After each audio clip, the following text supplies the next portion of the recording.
Hi, I'm Reverend Curtis Cesarado, and I am here with Leo Sanchez, my friend. Yes. And we just are taking this opportunity to talk a little bit about his background and how maybe our spiritual community can make a difference for those that have faced some of the obstacles that Leo has faced. And so I'd like to begin just by, Leo, if you would tell us a little bit about you're transitioning out of, I guess you said Huntsville?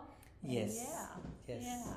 Um, I had just finished doing 21 years in prison, flat, and so transitioning from prison into society, you basically have to have some kind of support system if you expect to, first of all, be released, and second of all, if you expect to be able to transition and be able to stay focused on this new life that you're fixing to come into. So many years of incarceration, some people become institutionalized. And so, one of the main things that I'm grateful for is that I had built this ability to continually think positive, and so it helped me a lot with getting ready for this release, which I never didn't know when it was going to happen. I just knew at some point or another it would, and I'm grateful for that. And so I had the support of my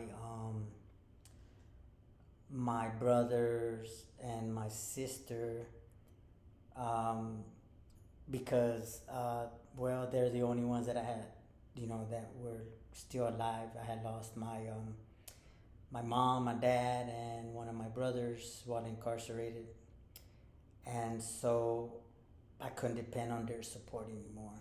And so um, I had to, when I got released, it was really basically my responsibility to make sure that I had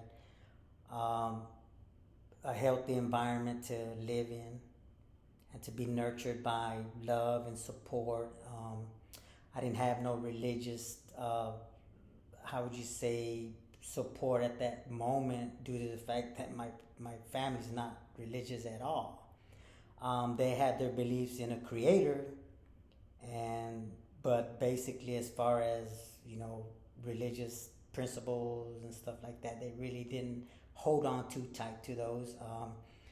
I went back into a environment where occasionally they still drank alcohol and partied and stuff like that. So I had to be very, very strong when it came to things like that, because I knew that those were the reasons why, when I was younger, um, it influenced my behavior, and I guess I did things that were what they call unlawful. And so, um, yes, my family would tell me, you got to do right, stay focused and understand the things that you've learned while you were incarcerated. You know what I'm saying? We're here to help you, but honestly, they couldn't help me like I needed to help. And Leo, you were saying that when you got released, so they let you out of the system, and then you had to walk how to the bus. When I first got released from Huntsville, they basically let like maybe 30 to 40 ex-felons that have just made parole been released. They open the door, you walk out, and everybody has their destination. Mine was to make it to the nearest bus stop, so that I could get on this bus, and the bus take me to our, to Lubbock, Texas, where I was born and raised, where I was paroling to.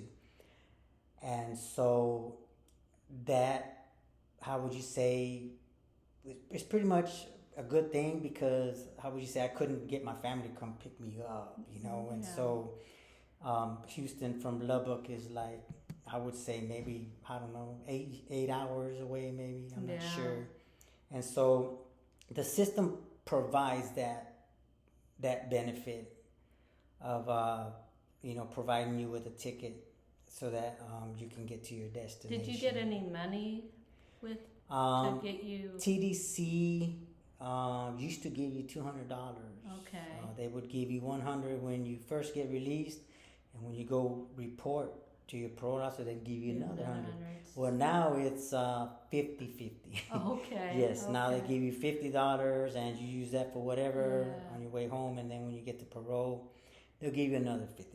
Okay, all which, right. it helps to an extent, but it doesn't help too much.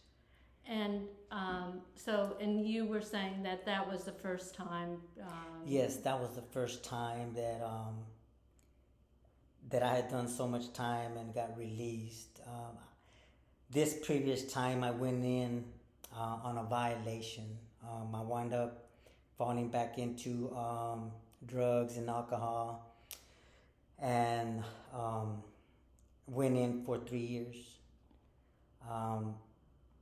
And so when I was inside, I would pray and meditate and, ask God for direction. And so I somehow finally decided that I'd like to come to Houston, Texas for some reason, to be on my own and to, I've never been on my own. So I wanted to really put my faith and trust in God that He would lead me and guide me somehow to be of service to Him and meet new people and find a new environment where I could thrive, and change my life, for the better. And so this time I was accepted by a halfway house that goes by the name of Charm Ministries, a Christian-based halfway house that has its own supporters and ministry and things. And so they accepted me, and so they provide a house where you live with a few other brothers of the same faith, and so you help and support one another. They help you get your documents if you need Social Security card, birth certificate. If you need a physical, if you need a gold card for medical reasons. They also have connections with people that provide jobs. Mm-hmm. And that's one of the main things that, that an ex-felon needs, upon release, is to find employment, because it's very hard for employers to want to hire somebody who's been incarcerated. Yeah. So we're grateful for that opportunity that, these people that provide these jobs understand our criminal background and our history. Yeah. And so, they are believers in God and Christ and forgiveness and things of that nature, and believe that we're all human, that we all deserve a chance, an opportunity. And so that's what they do for us. Yeah. They allow us that opportunity. Well, that's great. Well, thank you. Thank you, Leo, for sharing. I appreciate and that so, very much. I just wanted to have Leo come and speak a little bit about some of the obstacles and how this one ministry looks like they've done quite a bit. And so hopefully our ministry can do something, because we know who you truly are. You're a child of God. Yes. And so anyway, all right. Thank you. Thank you. Thanks, Leo. Bye. Bye, everyone.